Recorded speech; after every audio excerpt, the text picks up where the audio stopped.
Gəlin sizə saatın asan qaydasını başa salın. Ümumiyyətlə saatı deyən zaman it izlə başlamalısınız tərcüməyə. Tamamlar demək sadədir. Misal üçün saat 12 tamamdır. Deyəcəksiniz it is 12 o'clock. Eləcə 12-ni deyəcəksiniz, sonra o'clock saat sözünü deyəcəksiniz. Və yaxud saat 3 tamamdır. It is 3 o'clock. Saat 6 tamamdır. It is 6 o'clock. Tamamlar çox sadədir. Yarısını deyən zaman hansı sözdən istifadə edirsiniz? Yarısını deyən zaman half past ifadəsindən istifadə edəcəksiniz. Halfın tərcüməsi yarımdır, pastın isə tərcüməsi keçib deməkdir. Yəni yarım keçib. Misal üçün 2-nin yarısıdır demək istəyirəmsə, yarım keçib. Nədən yarım keçib? 2-dən yox. 2-dən yarım keçsəydi 3-ün yarısı olardı. Yarım keçib 1-dən.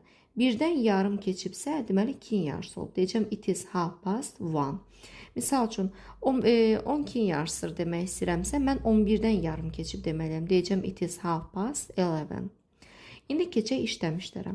İşləmişi deyən zaman past sözünə istifadə edəcəyiz, yəni keçib ifadəsindən.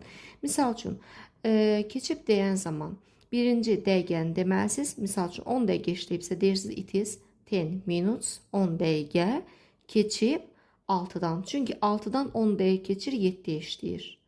Yəni siz daha 7-dən keçib deməyəcəksiniz. 7-dən keçib desəz 8-ə işləmiş olar. Deyəcəksiniz it is 10 minutes past 6. 6-dan 10 dəqiqəyə keçib. Və yaxud 6-ya 15 dəqiqə işləmiş deyirsinizsə 15 dəqiqə quarter adlanır. Yəni 4/1, saatın 4/1 hissəsi. Deyəcəksiniz it is a quarter, yəni 4/1 keçib. Neçədən keçib? 5-dən keçib ki 6-ya 15 dəqiqə işləmiş olub. Past 5. Amma qalmışları deyən zaman to hissəcindən istifadə edəcək. Yəni istiqamət bildirən to sözün ki var idi. A istiqamət bildirirdi. Ondan istifadə edirik. Misal üçün deyirik ki 7-yə 25 dəqiqə qalıb. Yenə birinci it is'dən başlayırsınız. Sonra 25 dəqiqə deyirsiniz. Yəni 25 minutes. 25 dəqiqə hara istiqamət alır? Hara doğru gedir? 7-yə doğru. A istiqamət bildirən to hissəci və 7, 7.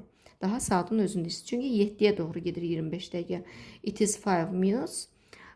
Bu artıq işləmişdim. 5 dəqiqə işləyib 2-yə. Past 2.